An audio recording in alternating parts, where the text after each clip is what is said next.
In 120 seconds.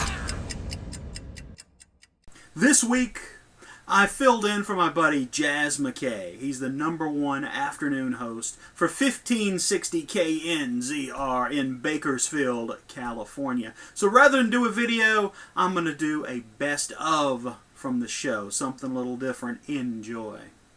We've also got a few problems in the country, and our #1 problem is out on a magical misery bus tour in his magical Canadian bus that he's driving around the country in. What do you think they play on the bus? What kind of music do you think they play on there, Puck? Cuban music. No, I think that's a good guess, too. But you know what I would bet they're playing on there? I would bet they play Obama's speeches in a constant loop. We spent $1 trillion on a stimulus. What did you get out of it? What did you personally or your community get out of the stimulus? What did the country get out of the stimulus? He wants to build high-speed trains. Let's say he had used that $1 trillion and put it into place to build a network of high-speed trains all across the country. At least then, when you were done, you could look back and say, wow, at least we got that for the $1 trillion. Look back at Dwight Eisenhower. He built the interstate highway system.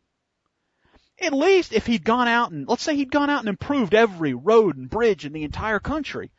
I'm not saying that's the best way to use the money, but let's say he'd done that. At least you could go back when it was done and say, wow, at least all our bridges and roads are fixed, everyone in the country. Yet what do we hear now? We need more money for bridges and roads. Obama says this. My thought is always you spent $1 trillion on the stimulus. What did you do with it? Now, I'm just trying to cope with the problems he left me, and it's hard because I'm fighting against Puck here. And Puck wouldn't let me do anything, and so I was stuck. It's not my fault, although the buck stops with me. The buck stops with me, but it's not my fault. So I learned that from our commander-in-chief. I think that's the proper way to handle these things. Look how well it's worked for him. He's president now. Now, John, if you're only black, you'll be able to blame us on racism. That's another advantage he has. I need to come up with some sort of minority status that would enable me to. You know what it is? You hate Southerners. Ward Churchill might have had the right idea. Maybe I need to tell people I've got some Native American heritage. I'm 1/16 Cherokee or something. Do you think that would work? Could I swing that? I bet you I could get on MSNBC as a host. I am 1/16 Cherokee. That might work. Let us go to our Commander-in-Chief, Barack Obama. I've had people asking me, John, how is Barack Obama going to run for re-election? It's like going out and saying, all right, how is Hurricane Katrina going to get elected as the mayor of New Orleans? It's going to be kind of hard because he's decimated the entire country. What everybody wants is an easy fix to all of our problems. They know we're deep in debt, and we're going to have a hard time getting out, so they want a painless, easy fix. And the Democrats are promising it. Hey, tax these rich guys. Not going to work. Because, folks, if you, for example, took all the income that the people making over $10 million a year make every year, it would come out to about $250 billion.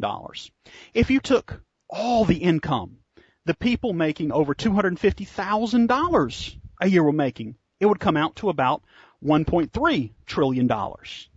Sounds like a lot of money, but our deficit is $1.8 trillion this year. It's going to be in that range. And of course, if you take all of their money, they're not going to make any more next year. I can tell you, I have seen those ones where they have the Ghostbuster shows. All the guys show up and it's, all right, we're now going to Napoleon's grave. We've heard that it's haunted. And then they, oh my gosh, there's the leaf. And they jump around.